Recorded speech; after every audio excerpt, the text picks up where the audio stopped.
वालेकुम friends, welcome to conceptual commerce academy. मैं हूं हसनैन अली। आज एक नए टॉपिक के साथ आपकी खिदमत में हाजिर हूं। दोस्तों, अमूमन कहा जाता है accounting is language of business. इल्म हिसाबदारी या अकाउंटिंग किसी भी कारोबार की जबान होती है। ये क्यों कहा जाता है, चलिए इसके बारे में जानने की कोशिश करते हैं।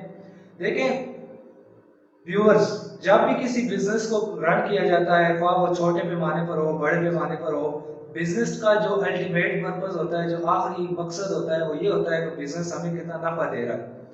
कोई भी बिजनेस जो अगर हमें नफा नहीं दे रहा तो हमारे लिए किसी काम का नहीं होता। अमूमन ये देखा जाता है कि जो भी बिजनेसेस जो लार्ज स्केल पर किए जाते हैं, for example joint stock company है, पार्टनरशिप बिजनेस भी अब बहुत बड़े पैमाने पर किए जा रहे हैं। अब इनके रिजल्ट्स को डिराइव करने के लिए या इसका सालाना परफॉर्मेंस निकालने के लिए, एक खास अकाउंटिंग पीरियड की बेस पर परफॉर्मेंस निकालने के लिए मुख्तलिफ अकाउंटिंग ट्रीटमेंट्स यूज की जाती हैं। अब इसको जब एक खास प्रोसीजर के तहत फॉलो किया जाता है तो साल के बाद या एक जो हमारा अकाउंटिंग पीरियड है बिजनेस का, उसके बाद हमारे पास एक बिजनेस का रिजल्ट आ जाता है कि बिजनेस ने इस मुकर्रर पीरियड के अंदर या इस महीना मुद्दत के अंदर अपने अपने ये काम सर अंजाम दिए, इतना बिजनेस को लॉस हुआ, इतना बिजनेस को प्रॉफिट हुआ, बिजनेस के पास इतने एसेट्स आ गए और बिजनेस के ऊपर इतनी लाइबिलिटीज बनी। मजीद ये भी हमें पता चलता है बिजनेस के कैपिटल या ओनर्स इक्विटी में कितना इजाफा हुआ। अब बिजनेस एक अकाउंटिंग की लैंग्वेज है, इसको हम किस तरह से समझेंगे। देखें, किसी भी बिजनेस में अगर एक बिजनेस लार्ज स्केल पर, फॉर एग्जांपल हम कहते हैं लार्ज स्केल पर एक जॉइंट स्टॉक कंपनी है। अब जॉइंट स्टॉक कंपनी में चूंकि एक ओनर नहीं होता और वो एक ओनर बिजनेस की तमाम कैपिटल नीड्स को पूरा नहीं कर सकता, तो क्या बिजनेस कंपनी अमूमन तौर पर क्या करती है कि वो अपने बिजनेस को कैपिटल को मुख्तलिफ शेयर्स में या एसेट्स में डिवाइड कर देती है। अब ये शेयर्स क्या किए जाते हैं स्टॉक एक्सचेंज में या मुख्तलिफ एडवर्टाइजमेंट की जो एजेंसीज होती हैं उनके थ्रू एडवर्टाइज किए जाते हैं और जनरल पब्लिक को इनवाइट किया जाता है कि वो आए बिजनेस के शेयर्स को परचेज करें और बिजनेस में इन्वेस्ट करें।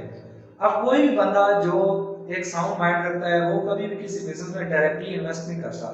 उसकी कोशिश ये होती है कि उस बिजनेस में वो इन्वेस्ट करे जो बिजनेस एक फाइनेंशियल पोजीशन के लिहाज से अच्छी पोजीशन में जा रहा है, जो बिजनेस सालाना जिसके प्रॉफिट में इजाफा हो रहा है और बिजनेस की अर्निंग में इजाफा हो रहा है। तो अब उस बंदे को कैसे पता चलेगा कि ये बिजनेस अच्छी पोजीशन में जा रहा है, इसके प्रॉफिट ज्यादा हो रहे हैं, कम हो रहे हैं, इसके लॉसेस कितने हो रहे हैं, या इसके ओनर्स इक्विटी में किस परसेंटेज के हिसाब से ईयरली या अकाउंटिंग पीरियड की बेस पर इजाफा हो रहा है। तो जो भी बिजनेस अकाउंटिंग को फॉलो कर रहा होता है वो एक खास अकाउंटिंग पीरियड को फॉलो करता है। मोस्टली अकाउंटिंग पीरियड एक साल पे होता है, ठीक है। इस बिजनेस अकाउंटिंग पीरियड में बिजनेस अपने तमाम अफेयर्स को रिकॉर्ड करता है। इस साल के अंदर जी हमने इतनी परचेजेस किए हैं, इतने एक्सपेंसेस किए हैं, डायरेक्ट एक्सपेंसेस, मिसलेनियस एक्सपेंसेस किए हैं, हमारी सेल्स इतनी हुई है, ठीक है जी, हमने अपने जो स्टाफ है उनको सैलरीज इतनी दी हैं।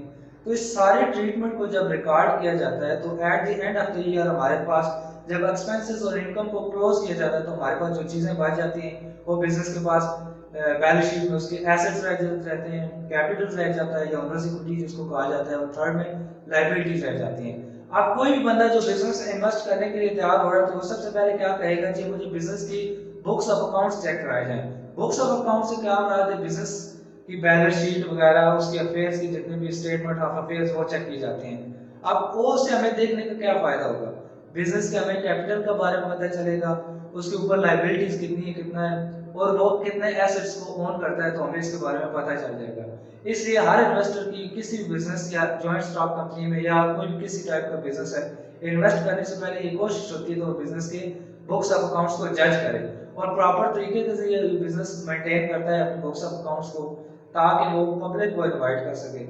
तो जो भी इन्वेस्टर होता है, जो बंदा जो बाहर से इन्वेस्ट करना चाहता है वो बिजनेस में, उसके लिए बिजनेस जो अकाउंटिंग फॉलो करता है उस थर्ड पर्सन के लिए या इन्वेस्टर के लिए बिजनेस एक लैंग्वेज, बिजनेस की लैंग्वेज के तौर पर बिजनेस को रिप्रेजेंट कर रहा होता है। अब देखिए बिजनेस तो एक आर्टिफिशियल पर्सन है, बिजनेस तो नहीं बोल सकता।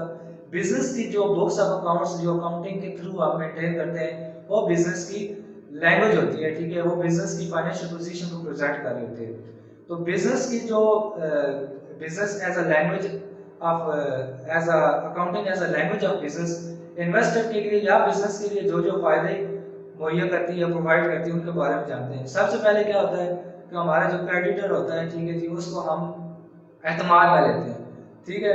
बिजनेस में बाज़ औक़ात हम बिजनेस में लॉस हो जाता है, बाज़ औक़ात प्रॉफिट हो जाता है, बाज़ औक़ात बिजनेस को अपने लार्ज स्केल पर नीड्स को पूरा करने के लिए फाइनेंशियल असिस्टेंस की ज़रूरत होती है। तो बिजनेस क्या करता है, बैंक से रुजू करता है या मुख्तलिफ मालियाती इदारे जो क्रेडिट प्रोवाइड करते हैं। तो वो मालियाती इदारे एवं ही आपको उधार नहीं दे देते, वो आपको फाइनेंशियल स्टेटमेंट्स को जज करते हैं, उनको देखते हैं, फिर उसके मुताबिक आपकी जो पोजीशन बनती है, अगर आप उनका बिजनेस सूटेबल पोजीशन में जा रहा है तो आपको क्रेडिट प्रोवाइड कर देते हैं। तो ये बैंक्स के जरिए आप बैंक्स और बिजनेस में ये इंटरकनेक्शन का राब्ता करती है अकाउंटिंग। इसके अलावा अगर बाहर का कोई इन्वेस्टर आपको इनवाइट करना चाहते हैं तो भी आपको अकाउंटिंग मदद फराहम करती है। अकाउंटिंग आपको एक लैंग्वेज के तौर पर काम करती है आपके बिजनेस के अफेयर्स का। इसी तरह जब बिजनेस किसी और लार्ज स्केल में जब कोई इन्वेस्ट करना चाहता है या अपने बिजनेस की जो कैपेसिटी बढ़ाना चाहता है, तब भी अकाउंटिंग क्या करती है, तो जो सेलर होता है तो उसको सबसे पहले बिजनेस अपनी पोजीशन दिखाता है, क्योंकि कोई भी सेलर नहीं चाहता कि वो एक वीक पार्टनर को अपने साथ शामिल करे जिसकी खामियों की वजह से उसको भी कल नुकसान उठाना पड़े। तो ये थी कुछ वजूहत जिसकी बेस पर अकाउंटिंग को कहा जाता है accounting as a language of business. अगर आप इससे मुताल्लिक किसी किस्म की कोई आप सजेशन देना चाहते हैं या कोई क्वेश्चन करना चाहते हैं तो प्लीज़ कमेंट्स में अपने सजेशन जरूर दें।